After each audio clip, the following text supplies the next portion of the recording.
Close to justice, Judge Jeanine Pirro. This is happening right by my house. This is happening to people kids who just want to go to school, and they're being kidnapped and killed. Well, you know, just a few months back, two young girls in that same area were brutally beaten, one beyond recognition, with baseball bats and a machete from that high school by MS-13 gang members. They were one at least was illegal. If you'll recall, they came into this country in 2014 under the Obama administration policy of allowing in those from Central America, El Salvador, Honduras, and Guatemala. I was one of those people saying, look, as a DA, MS-13 is from El Salvador. They are, without a doubt, the most violent gang where initiation involves beating someone to death in front of other people. And they tagged at their existence. They tagged their existence. They came into this country. They told Border Patrol, I'm MS-13. I'm a gang member, and the Border Patrol could not stop them. They've got all of the indicia of being gang members, all the tats, and they have been allowed into this country. The Obama administration flew them all over. They're in your schools, folks. They are in with your children in school. Now, the two young girls who were murdered, and I had the parents on my show Justice a few weeks back, that's not the last group of parents you're going to see. These four young people, 16 and two 18-year-olds, and then a 20-year-old, all of the indicia of MS-13, homicides, brutal beating with a sharp instrument. The girls were with baseball bats and machetes. Found in the woods. Found in the woods, just murdered a couple days ago, and there is a witness.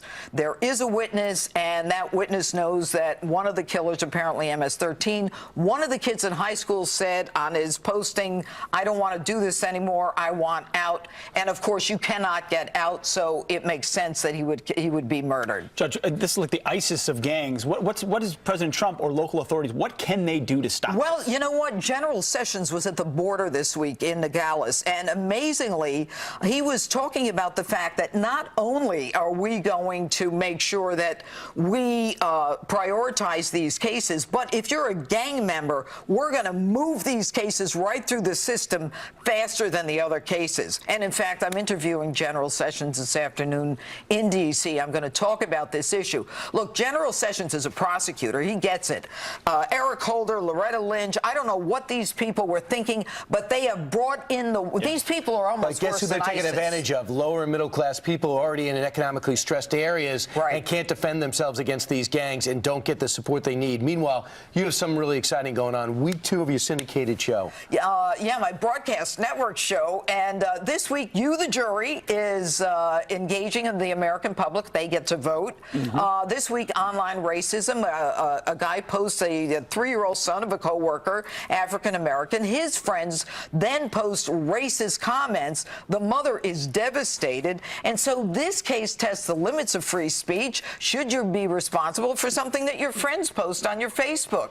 And You, the Jury, allows America to vote on some of the most hot-button issues. What are the limits of free speech? The Constitution, the First Amendment. I'm the host. You can vote. Your vote matters. It does. Tune in. Let's take a clip. Oh, you got a clip? Yeah. The post heard round the world. An innocent picture or racist attack? You launched him into that firestorm of the racist. This disgusting Facebook post, those are not your words. No. All you had to do was hit delete. Why didn't you do it? It's now your chance to decide. You, the Jury. All new Friday at 9/8 Central on Fox.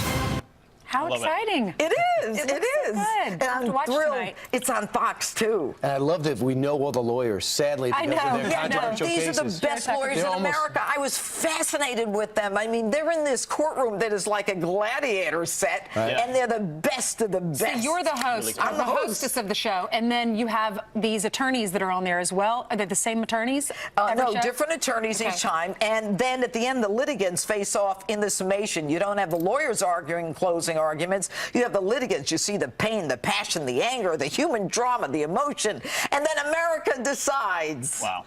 It's a cool concept. When I first saw it, I thought, it is. Someday you'll have the same excitement about being on our couch. I love being on your couch. Thank you, and we'll watch you this weekend. Thank you, Judge. Thanks, Judge. All right, meanwhile, coming up straight ahead, get this. And this is a Fox News alert, brand new video just in, showing the exact moment a bomb explodes in the Afghanistan-Pakistan region, where at least 36 ISIS fighters have lost their life.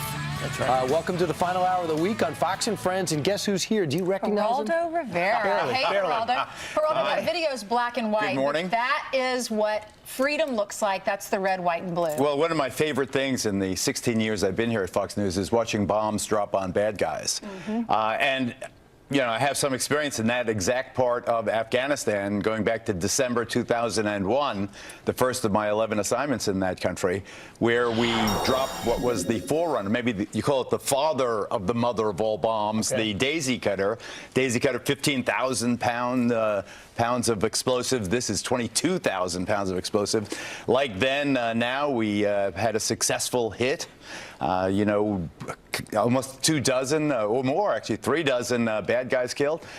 It's not going to win the war, but it certainly sends a message. Well, and President Trump, as a candidate, promised he was going to bomb the bleep out of ISIS, and unlike President Obama, he just did that. So what kind of message is this sending to commanders on the ground, to our enemy, or to geopolitical foes? Well, I think, first of all, in Afghanistan specifically, ISIS is a relatively new phenomenon. Remember, Al-Qaeda is the Sunni extremist group that rules in Afghanistan. Al-Qaeda, with the foreigners in Afghanistan, the Taliban is the local extremists. ISIS is a relatively new metastasizing of this threat. So they were in an area, thankfully, where there were not many civilians around, if any. It was a tunnel and cave complex, and they hit it with this devastating weapon. And the message has to be, we're coming for you. You know, I had a bully in high school, a guy named Richie. You never knew what Richie was going to do. Richie had he'd have a temper. Sometimes he'd want to kill you, and sometimes he'd let you go. I like that they think that Donald Trump is like Richie from my high school. I want the bad guys to think that he could do anything to them at any moment, and I think that that has a positive impact. But I think you have some footage from December of 2001 to give you an idea of what it's like on the ground, to see the aftermath of the devastating explosion. It blows your ears out, even if it doesn't kill you. This is the cave complex in Tora Bora, also in the White Mountains. You can see how deep they burrow. Miles away from where this bomb was dropped, in the same area. Same stone's throw away. The good news is the bomb hit, didn't kill any civilians, killed all these bad guys. The bad news is, 15 years after this video, we're still in the same neighborhood, still fighting the same enemy. This time they have a slightly different incarnation. Now it's ISIS, not Al-Qaeda, but it's really the same. The blast radius of this bomb, the mother of all bombs, is a mile. So when that video, I was reading this morning that even if it doesn't disrupt the entire tunnel, it's definitely creating rubble in the front of the tunnel and at the end of the tunnel, so that they can't use this tunnel anymore. Well, I don't know about that. You could always get a spade and a pick and dig another hole in the ground. But does it destroy the entire tunnel? It hasn't, because it is so concussive. Depends on the depth. And the blast is so fiery. It does tend to compress everything. You know, but they can always dig another tunnel. The danger with these weapons is always civilian casualties. It's always friendly fire. The Afghan government said there was none. 36 fighters dead. But Hamid Karzai, the old president of Afghanistan, you remember him with the green flowing robe, the man who sold us a bill of goods. He was quick to condemn it, because we can't win the Afghan war from the air. And I'm not sure if we can win the Afghan war over time. I mean, everyone's tried it, from Alexander the Great to the Russians to the British Empire, and we're still there 16 years later. But this is a good, solid message. ISIS now knows they have no safe haven. I think ISIS is wipe-outable in Afghanistan. But Geraldo, here's the thing. If it was the Taliban, I would say, well, what is our policy in Afghanistan? What is ISIS?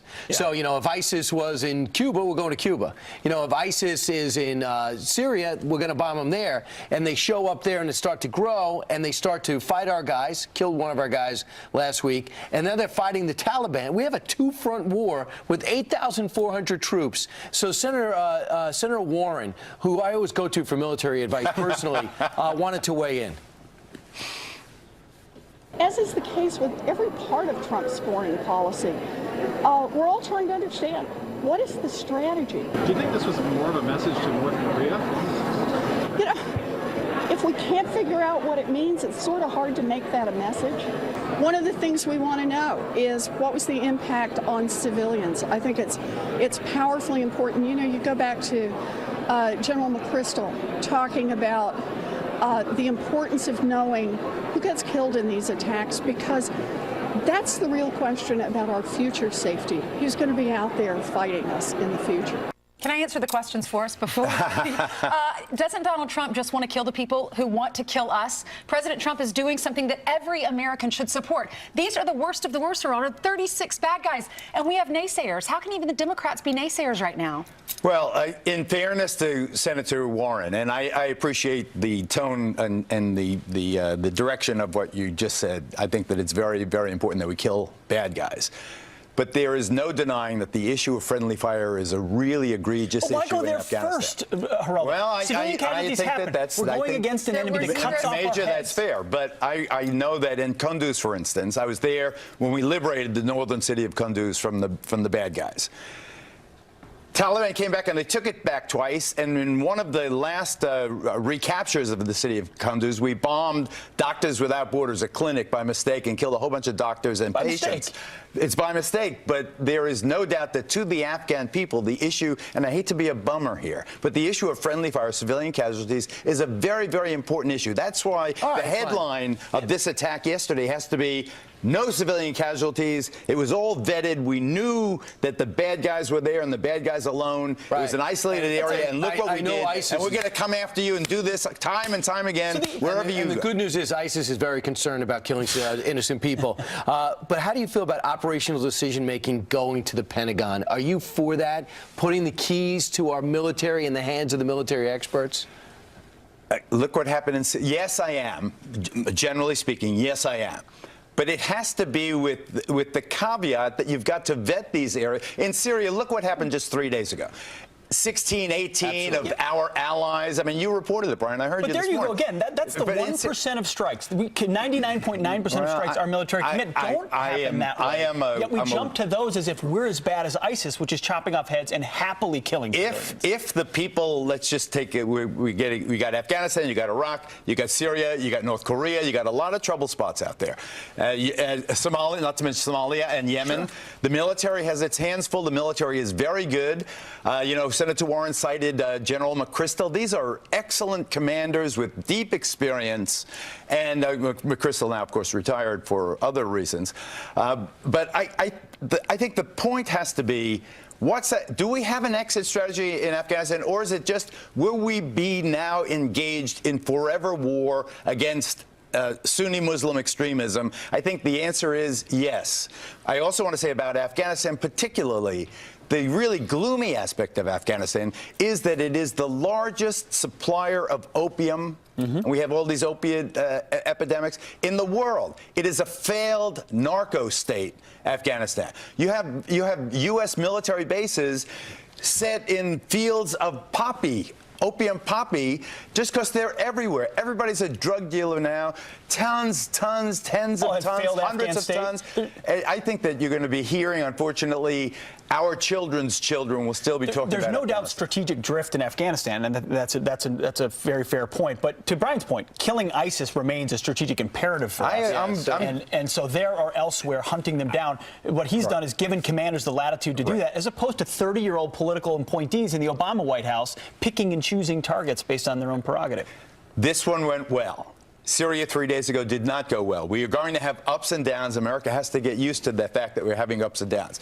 But the strategic and moral imperative of killing bad guys has to be what Donald Trump, our president, and our mission has to be. They want to kill us. We're going to kill them first.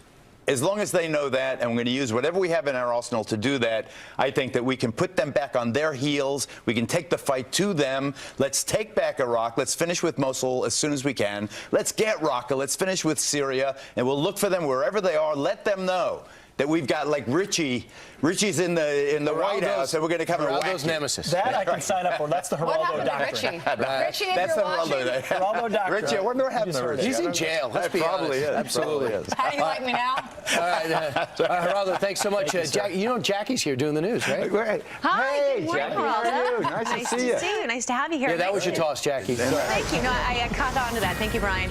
Breaking right now, a 20-year-old British tourist.